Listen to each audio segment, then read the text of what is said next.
custo de vida, emprego e desemprego, cesta básica, tarifas públicas, salário mínimo. Agora, na Brasil Atual, a análise do DIEESE. E nós vamos fazer contato com a supervisora de pesquisas do DIEESE, Patrícia Costa. Bom dia, Patrícia. Bom dia, Cláudio. Tudo bem? Tudo certo. Patrícia, o custo médio da cesta básica de alimentos ele aumentou em 16 cidades e diminuiu só no Recife, de acordo com a última pesquisa nacional de cesta básica de alimentos realizada mensalmente pelo DIEESE em 17 capitais. Como que você vê os principais pontos dessa pesquisa? O que mais há que se destacar nela, além dessa continuação, né, do aumento do custo de vida em relação à cesta básica, Patrícia? Pois é, Glauco. Os resultados da pesquisa de outubro, eles mostram que nada foi feito, que as coisas seguem com alta, os produtos básicos alimentícios seguem em alta. Então, quando observa que o movimento é de 16 cidades ainda com tendência de alta, e quando você olha pelos produtos, o que se percebe é que quase tudo segue aumentando. Então, o resultado da pesquisa trouxe que batata aumentou muito, a batata e tomate, dois produtos in natura por conta climática, da questão do clima principalmente, mais ainda café em pó, açúcar, leite, manteiga, então pão francês, enfim, são todos os produtos da cesta ainda com tendência de alta. E os que não apresentam essa tendência de alta, como no caso o arroz e o feijão, isso é por conta principalmente do alto patamar de preço que esses produtos atingiram e que impede que grande parte da população, principalmente aquela de menor renda, tenha acesso a esses produtos. Então, indica que as pessoas devem estar tentando substituir por semelhantes mais baratos. E vendo ali, né, os produtos que estão em alta, a gente tem problemas, como você ressaltou, que são problemas de safra relacionados ao clima, mas também tem outros que são diretamente ligados às políticas de governo, né? A gente vê, por exemplo, o caso do óleo de soja, cuja alta ali está relacionada com o crescente volume exportado, a valorização do preço do petróleo, que acabou também provocando uma subida no preço do biodiesel, cujo insumo é justamente o óleo de soja, com redução de oferta e aumento de preços. Então, quando não tem estoque regulador, né, de alimentos e não se tem um cuidado com a política de segurança alimentar, acabam sendo diversos os fatores que podem influenciar no preço dos alimentos, causando essa alta, Patrícia. A gente tem uma política hoje voltada para o privilégio de um único setor, que é o setor do agronegócio. Então, a gente planta e exporta e o governo mantém essa taxa de câmbio, que ela é muito favorável a essa exportação. Fora isso que você tem, a demanda externa, ela é alta. Então, preço alto no mercado internacional, demanda externa alta, câmbio desvalorizado, ou seja, o dólar custa muito em relação ao real, o que faz com que os produtores, quando exportam, tenham um lucro maior. E, em contrapartida, internamente, um mercado ainda muito deprimido, porque a gente sabe que não se gera renda, a gente sabe que os empregos eles vão aumentando muito lentamente, até a gente observou os dados divulgados pelo CAGED, essa correção de dados indicando que o número de empregos gerados foi muito menor. E isso tudo vai compondo esse cenário de um país que não tem renda para comer, que não tem renda para gastar com seus produtos mais básicos, né, com o que a gente produz de mais importante, que é a nossa agricultura. E a gente não consegue ter acesso a esses produtos. Quem vai comer isso são os outros países. E isso é muito, muito complicado, né, Glauco? Porque o cenário interno é de fome, é de pobreza, de que somente uma parcela menor da população acaba tendo acesso ao melhor que a gente produz, enquanto que a outra fica aí buscando os resquícios. E acho que é importante falar que mesmo com a sanção da China à carne brasileira, né, que todo mundo começou a falar, agora o preço da carne vai diminuir, a gente ainda observou a alta da carne em algumas cidades, né, a tendência foi de queda na maior parte delas, mas uma queda ainda muito pequena, que incapaz de reduzir o patamar do preço médio, que hoje o quilo da carne de primeira, em quase todas as cidades, custa mais de R$ 40, sendo que há 2 anos atrás ele custava em torno de R$ 25. Então, veja, um aumento muito maior que não é acompanhado pela renda, e isso é muito antes da pandemia, né? Porque o que a gente observa dos analistas hoje é a tendência de dizer, por conta da pandemia, você tem um problema hoje no Brasil, mas o Brasil já vinha com baixo crescimento, baixa geração de emprego, já desde antes da pandemia. Nesse cenário de grande exportação, você vê um aumento da inflação e o tratamento dessa inflação, a gente segue ainda fazendo esse mesmo caminho do aumento da taxa de juros e penalizando ainda mais os empregos e a renda brasileira. E esse exemplo da carne é importante, Patrícia, porque mostra que o efeito da inflação acaba sendo permanente. Mesmo quando as ditas condições do mercado ficam melhores, até que sugeririam uma possibilidade de redução de preço, essa redução ou não acontece, ou acontece num ritmo muito menor do que foi o da aceleração. E sendo que a gente hoje não tem aí tem um elevado nível de desemprego, as pessoas estão também com o seu poder de compra depreciado, e não adianta nada, mesmo com condições melhores, o alimento acaba não voltando ao patamar anterior.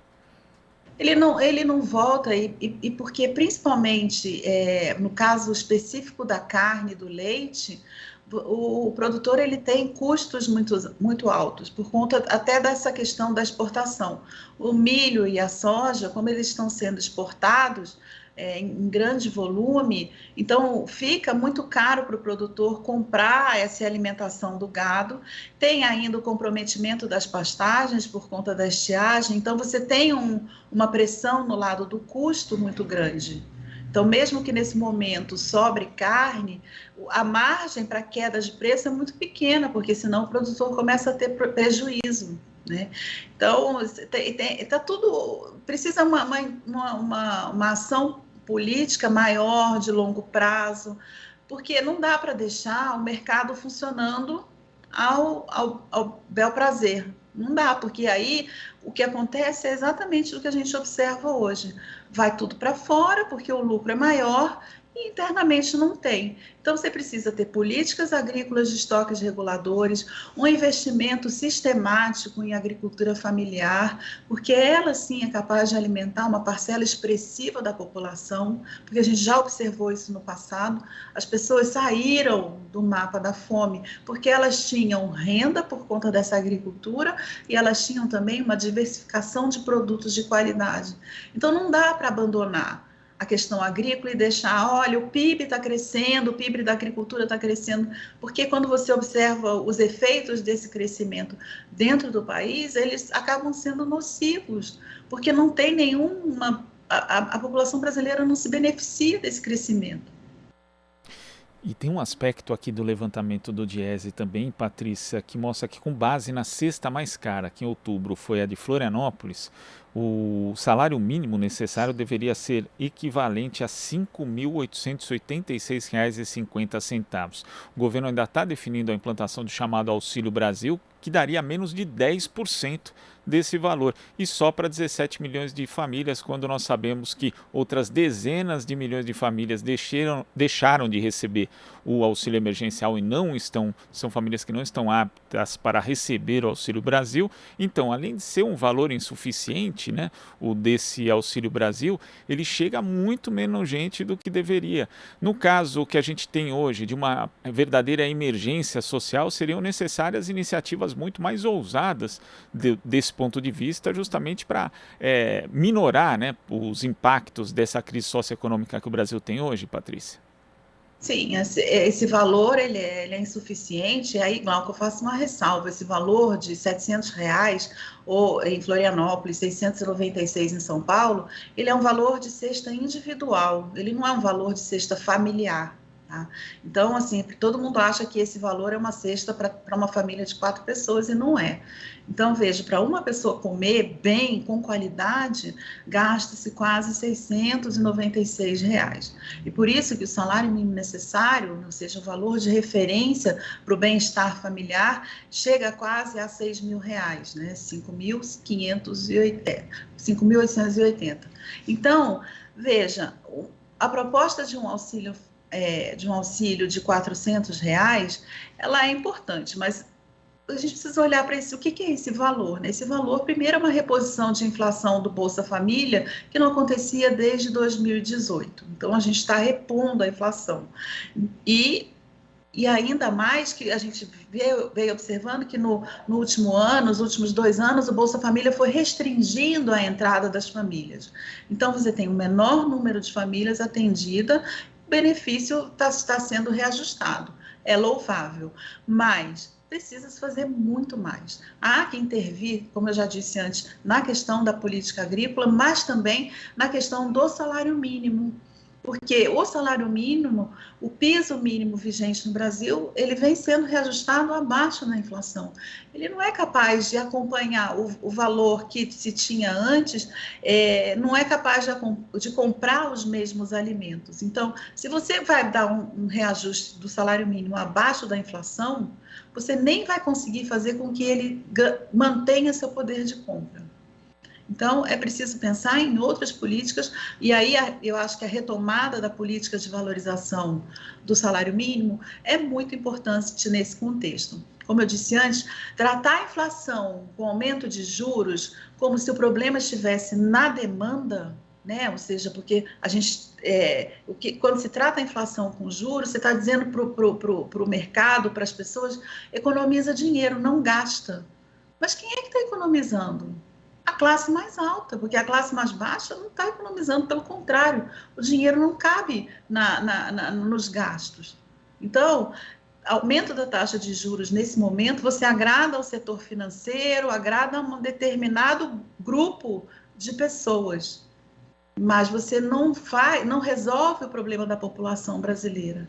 É hora de atacar o lado da oferta, mexer nas políticas agrícolas, mexer na transferência de renda, dar renda para essas pessoas e olhar para a questão do crescimento da economia, da inclusão, porque você pode dar um auxílio e incluir essas pessoas para que daqui a pouco elas não precisem mais do auxílio, que elas possam conseguir uma inserção digna na sociedade por meio do trabalho, tendo renda para consumir. Então, esse é o caminho. E não ficar aumentando os juros para você beneficiar o aumento do ganho do mercado financeiro. A gente sabe que o aumento de juros é importante, por um lado, porque vai trazer mais capital aqui para dentro e, com isso, a taxa de câmbio deve diminuir, mas influencia a taxa de câmbio agora para ela se reduzir. Já que não quer botar um imposto de exportação, diminui a taxa de câmbio, colocando mais dólar à venda. Enfim, tem N maneiras, mas essa maneira que a gente vem fazendo, ela já não deu certo, Paulo. Patrícia, queria agradecer a sua participação aqui no Jornal Brasil Atual. Boa semana, até a próxima. Boa semana, até a próxima. Conversamos aqui com a supervisora de pesquisas do DIEESE, Patrícia Costa. Aqui você ouve as notícias que os outros não dão. Jornal Brasil Atual.